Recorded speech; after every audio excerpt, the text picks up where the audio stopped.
সুপ্রিয় দর্শক, আকর্ষণীয় এবং খুবই সুস্বাদু আজকের এই ড্রিঙ্কসটি আমি খুব সহজে বানিয়ে দেখাবো। আশা করি আপনাদের ভালো লাগবে। এখন জাম পাওয়া যাচ্ছে, আপনারা চাইলেই এই ড্রিঙ্কসটি বাসায় বানিয়ে বাচ্চাদেরকেও পরিবেশন করতে পারেন। বাচ্চারা সহজে জাম খেতে চায় না, আপনি যদি এইভাবে পরিবেশন করেন ওরা নিঃসন্দেহে খেতে চাইবে এবং বারবার বানানোর রিকোয়েস্ট করবে। এর জন্য আমি কিছু পাকা জাম নিয়ে নিয়েছি। জামগুলো আগে থেকে ধুয়ে পরিষ্কার করে নিয়েছি। এবার আমি হাত দিয়ে চটকে চটকে জামের বীজটাকে আলাদা করে নিচ্ছি।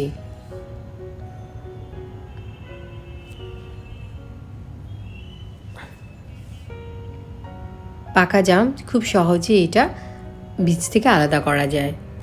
আমি পাল্পগুলো আলাদা করে নেওয়ার জন্য বীজটাকে ছাড়িয়ে নিচ্ছি। বীজটা ফেলে দিয়েছি। এই পরিমাণ পাল্প হয়েছে, যেটা আমার 1 কাপ পরিমাণ। এবার আমি একটা ব্লেন্ডার জারে এই জামের পাল্পটা নিয়ে নিচ্ছি এবং ভালো করে ব্লেন্ড করে নিয়েছি। খুব মসৃণ একটা পেস্ট হয়েছে। আমি 2টি কাঁচামরিচ দিয়ে দিয়েছি এবং 4 টেবিল চামচ চিনি দিয়েছি।